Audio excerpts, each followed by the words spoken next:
are in charge of in the case of a war, and what powers they have. War powers? Me like war powers! War powers are just the ability to decide what to do in the case of a war. Say, Elmo, have you heard of the President of the United States? Well, he has the power to control all the branches of government who use weapons like this one! What? It's just my Second Amendment right! Seems like fun, Kermit. Well, the war powers of the United States are controlled by the executive branch, the President. In Article 2, Section 2 of the Constitution, the President is described to be Commander-in-Chief of the Armed Forces. It's not that simple, Kermit. A real Muppet would know. The War Powers Resolution of 1973 made it so that the President could not commit to a military action without Congress agreeing. So, what's the point? Shouldn't the Constitution overrule that? Wrong again, Kermit. The Constitution also gives Congress some military power. Really? Of course!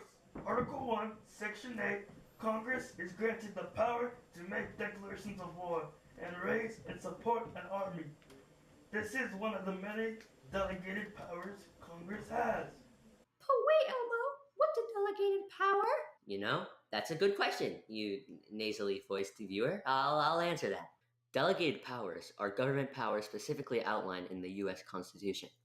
These powers limit what Congress can do and also define what Congress is in charge of regulating. So, if Congress and the President both have power over the military, what happens in the case of an emergency? Well, good question, Elmo.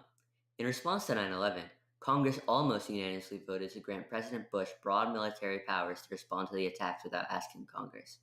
This was called the Authorization to Use Military Force, or AUMF for short. This justified the War on Terror and is foundational for foreign policy.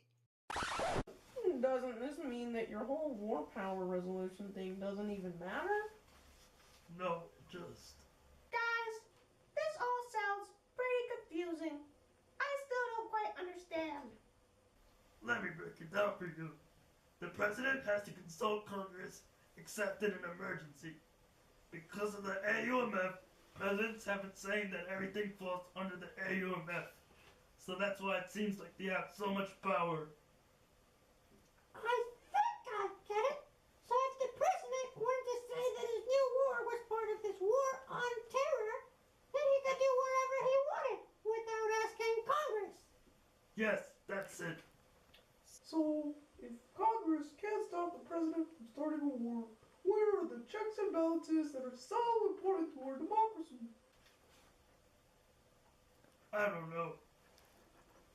Well, the President doesn't want to do anything that would make it harder for them to get reelected. And he could get removed from office through the impeachment process.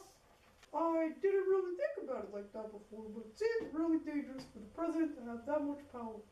A lot of people think the same thing, especially supporters of a more limited government. They want for all this important AUMF to be changed so that it would give the President less power. But if more people are involved in the decisions, don't you think that there will be less of a chance of a war crime or impulsive decision? You could definitely use some advice, Kermit.